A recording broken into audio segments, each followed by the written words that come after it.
পণ্য ও সেবার উপর এই ভ্যাট বা সম্পর্ক শুল্ক সরকার বাড়িয়েছে। তার ফলে কি হবে? সহজ বাংলায় আপনি যে ফোন করেন, মোবাইল ফোনের, তার খরচ বাড়বে। ফোনের মাধ্যমে যে ইন্টারনেট ব্যবহার করেন, যে ইন্টারনেট দিয়ে আমাদের ইউটিউবগুলো দেখেন, তার খরচ বাড়বে। অনেকগুলো পণ্যের দাম বাড়বে, এলপি গ্যাসের দাম বাড়বে, ওষুধের দাম বাড়বে, মিষ্টি যে কিনেন দোকান থেকে মিষ্টির দাম বাড়বে, রেস্টুরেন্টে যে খান সে খাওয়ার দাম বাড়বে, আপনার ড্রিঙ্কসের দাম বাড়বে, বিস্কুট, চশমার ফ্রেম, সিগারেট সহ সমস্ত কিছুর দাম বাড়বে। এরকম পণ্যের সংখ্যা কত? প্রায় শতাধিক, মানে 100-রও বেশি। এবং এই দামগুলো কেন বাড়ানো হচ্ছে তার কোনো ব্যাখ্যা সরকারের পক্ষ থেকে এখন পর্যন্ত দেওয়া হয়নি। মানে এমন কোনো, মানে আমাদের জীবনের জন্য যা প্রয়োজনীয় ম্যাক্সিমাম জিনিসের দাম বাড়বে। আপনি দোকান থেকে পোশাক কিনতে যাবেন, পোশাকের উপর দাম বাড়বে, সেখানে ভ্যাট বাড়ানো হয়েছে। তারপরে আপনি ফেসিয়াল টিস্যু যেটা কিনেন, অনেকে পকেট টিস্যু কিনেন, ন্যাপকিন কিনেন, টয়লেট টিস্যু কিনেন, অনেকে কিনেন, এই প্রত্যেকটা জিনিসের উপর ভ্যাট বাড়ানো হয়েছে, যে কারণে ডাবল, আগে ছিল 7%, সেটা করা হয়েছে 15%। তারপরে প্রত্যেকটা জিনিসের দাম বেড়ে যাবে। বাচ্চাদের বিস্কুটের উপর দাম বাড়বে, ড্রিঙ্কস, জুস, ফলের রস, প্রত্যেকটা cake, tomato sauce, tomato ketchup, যেগুলো আমরা বাচ্চারা ছোটো ছোটো খায়, খুব পছন্দ করে খায়, এগুলোর উপর দাম বাড়বে। এই যে দামগুলো বাড়ছে, এই দাম বাড়ার কে বাড়তি দাম দেবে? আমি আপনি দেব।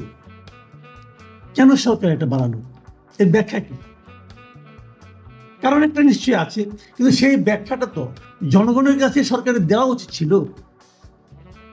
প্রত্যেকটা সরকারের কিন্তু এরকমই উচিত যে কোনো কিছু দাম বাড়তেই পারে, বাড়লে পরে কারণ একটা থাকতে পারে, সেই কারণটা জনগণের সঙ্গে শেয়ার করা উচিত।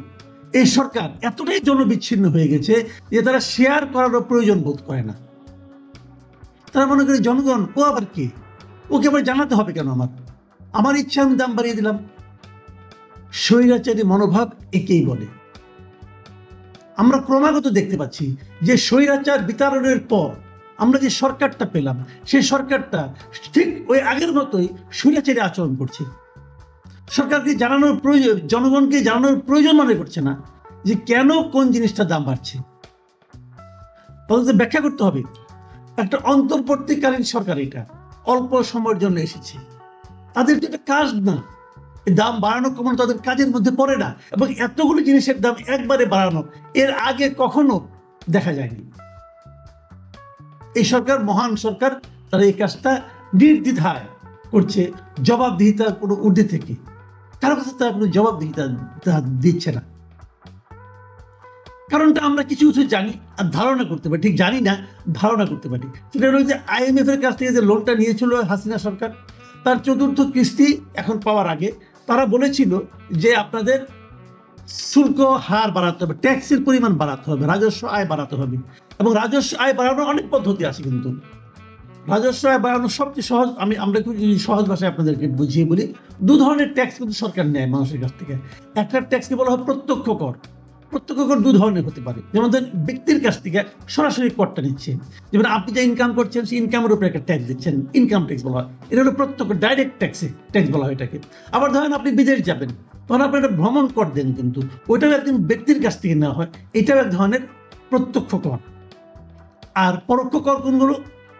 পরোক্ষ কর হলো যে একদম আপনি একটা জিনিস কিনলেন, একটা দেশালাই কিনলেন 2 টাকা দিয়ে, সেখানে আপনি কিন্তু কিছু ট্যাক্স দেন, ভ্যাট দিলেন। এটা হলো পরোক্ষ কর, জনগণকে বুঝতে না দিয়ে তার কাছ থেকে টাকা নেওয়া, এটা হলো পরোক্ষ কর।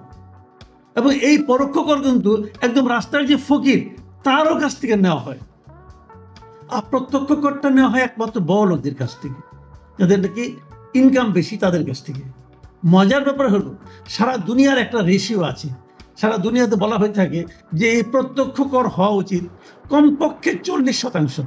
এটি নিয়ম, মোটামুটি উন্নত দেশগুলোতে এরকমই হয় যে প্রত্যক্ষ কর হয় 40% মতো, মানে ধনীদের কাছ থেকে 40, যা ট্যাক্স তারা পায়, মানে সারা সরকার যে পরিমাণ ট্যাক্স আদায় করে তার 40% আদায় করে এই ধনীদের কাছ থেকে সরাসরি ট্যাক্স নেওয়ার মাধ্যমে।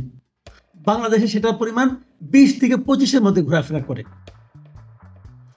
একান্ত দরিদ্র লোককেও ট্যাক্স দিতে হয়, কিন্তু বড় লোকদেরকে তারা ট্যাক্স ফাঁকি দেয় এবং সেই ট্যাক্সটা আদায় করতে পারে। এই যে বড় বড় ব্যবসায়ী দেখেন, বিশাল বিশাল ব্যবসায়ী, সামিট গ্রুপ বলেন, অথবা আপনি বসুন্ধরা বলেন, অথবা যমুনা গ্রুপ বলেন, যত বড় বড় গ্রুপ আছে, এই যে ট্যাক্স দিয়ে যোগাযোগকে দেখেন, এরা কিন্তু খুব একটা ট্যাক্স দেয় না, ট্যাক্স ফাঁকি দেয় তারা। এমনকি আমি তো মনে করি এদের বড় বড় যারা ধনী আছে তারা কত টাকা ট্যাক্স দিল এটা ঘোষণা করা উচিত, পাবলিক করা উচিত, পাবলিককে জানিয়ে দেওয়া উচিত যে এই ব্যবসায়ী এই বছর মাত্র এত টাকা ট্যাক্স দিয়েছে। শুনলে আপনাদের মাথা খারাপ হয়ে যাবে, শুনলে জাস্ট মাথা খারাপ হয়ে যাবে। তারা এত কম টাকা ট্যাক্স দেয়, এদের কাছ থেকে ট্যাক্স আদায় করতে, বরঞ্চ তারা ট্যাক্সের কাছ থেকে ট্যাক্স রেয়াত পায়। সরকার নানা রকম আইন করে, নানা রকম ফন্দি ফিকির করে তাদেরকে ট্যাক্স মৌকুফ করে দেয়, তাদের শুধু মৌকুফ করে দেয়। যত বাহাদুরি গরিব মানুষের উপর থেকে নেওয়া। এই যে ট্যাক্স তারা নিচ্ছে, এই নেওয়ার মাধ্যমে নানা রকম ফন্দি ফিকির করে মানুষকে যে মানে আপনার কঠিন নিগড়ের মধ্যে ঢুকাচ্ছে, তো এই মানুষগুলো বাঁচবে কিভাবে? এতদিন দেখেন একটা ট্রাক সেল ছিল, ট্রাকে করে গরিব মানুষের জন্য কিছু পণ্য দেওয়া হতো, সেটাও বন্ধ করে দেওয়া হয়েছে। 1 কোটির মতো লোককে টিসিবির কার্ড দেওয়া হয়েছিল, ওগুলো নাকি একই লোককে মানে বিভিন্ন রকম সরকারের সরকারের যারা ছিল তাদের আত্মীয় স্বজনকে দেওয়া হয়েছিল। এরকম 37 লাখের মতো কার্ড বাতিল করা হয়েছে। ঠিক আছে, বাতিল করেছেন, ওগুলো অন্যায় হয়েছে। তো 37 লাখ কার্ড যখন বাতিল করে থাকেন, সেটা আপনি ট্রাক সেল বাড়ান, ওই পণ্যটা ট্রাকের মাধ্যমে দেন। প্রত্যেকটা বাজারের মধ্যে, আমি তো মনে করি প্রত্যেকটা বড় বড় বাজারে 4-5 যদি 4টা ট্রাক থাকে, তাহলে দ্রব্যমূল্য বাড়তেই পারে না। 4টা ট্রাক দিয়ে আপনি সেল করেন, গরিব মানুষ লাইন দিয়ে কিনবে, এই ব্যবস্থাটা করেন। সেদিকে মন নাই, কিন্তু মন কোন দিকে? ওটাকে বন্ধ করতে হবে। গরিব মানুষ আরো মরুক, না খেয়ে মরুক। গরিব মানুষের প্রত্যেকটা জিনিসের উপর দাম বাড়াতে হবে। গ্যাসের দাম তো বাড়বে, কয়েকদিন আগে শুনেন আপনারা, সব বাড়বে। তাহলে মানুষ বাঁচবে কিভাবে? মানুষের আয় কি বেড়েছে? নিম্ন মধ্যবিত্ত, বেসরকারি চাকরিজীবী কারো আয় বেড়েছে? সরকারি চাকরিজীবীদের জন্য তো আপনারা একটা মহার্ঘভাতার ব্যবস্থা করেছেন। এই যে বাস্তবতাটা, এই বাস্তবতা এবং সরকারের যে আচরণ, সাধারণ মানুষের প্রতি সরকারের যে আচরণ, সে আচরণটাকে আমি এই সরকারের যে ক্যারেক্টার, সেই ক্যারেক্টারকে স্বৈরাচারী ছাড়া আর কিছু বলতে পারছি না। এই সরকার আমার বিবেচনায় স্বৈরাচারী হয়ে গেছে।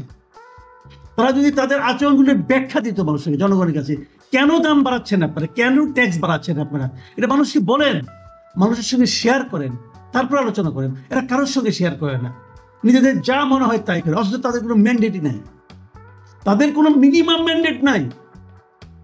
তারা জিনিসপত্রের দাম বাড়িয়ে দিচ্ছে। প্রিয় দর্শক, আমার মনে হয় না সরকারের এই ধরনের আচরণকে দেশের সাধারণ মানুষ খুব বেশি দিন আর গ্রহণ করবে। এবং যদি এভাবে চলতে থাকে, তাহলে কেবল সরকার যে অজনপ্রিয় হবে তা না, এই বিপ্লবের প্রতি মানুষের একটা সন্দেহ, একটা অশ্রদ্ধা চলে আসতে পারে। মানে এই সরকার যেন পণ করেছে, তারা বিপ্লবের যে মূল চেতনা, সেই চেতনাটাকে ধ্বংস করে দেবে, এছাড়া আর কিছু হতে পারে না। প্রিয় দর্শক, এখন এই পর্যন্তই।